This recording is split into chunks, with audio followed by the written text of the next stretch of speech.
Something that comes to mind a lot when I think about ICE it is Nazi Germany, of course. Of course, there's a comparison. And we call the Border Patrol agents Nazis. But when we think back to school, when you learned about the Holocaust in Germany and all of that, did you ever learn about the police? Do you ever really remember someone like breaking out?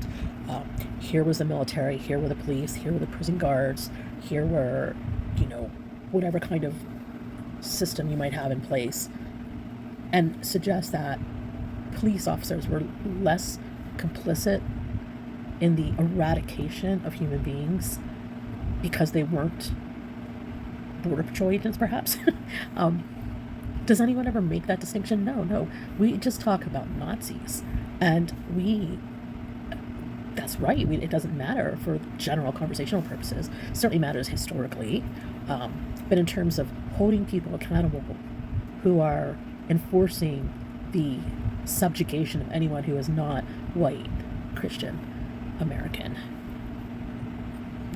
they're all guilty. And I don't understand how anyone could be in law enforcement and not get that someday their grandchildren or great-grandchildren, nieces, nephews, whatever, will in school study this and know that their ancestor was directly connected to this. Maybe they didn't work at Delaney Hall. Maybe they didn't work at Moshannon. But they're the ones recorded standing next to the ICE officers in Pittsburgh, helping them take someone away. And I just, I guess nobody else really thinks about that kind of thing. Another thought I have is why we aren't hearing more from the descendants of Nazi guards, especially those who were the Nazi hunters. I'm saying that wrong.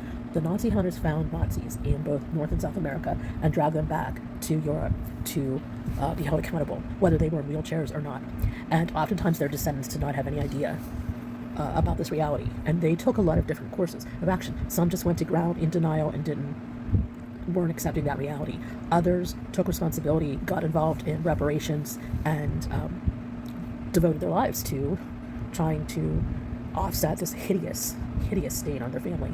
And others, I don't know. There's a lot of ways that people can respond, not just one or two. But why aren't we talking to them now? There's books, there's magazine articles, TV interviews. Why isn't that information circulating so that the people doing this stuff now will see? Well, maybe they won't see. Maybe they won't care. Maybe it won't matter. Maybe that's the point. But it sure seems like it's worth a try.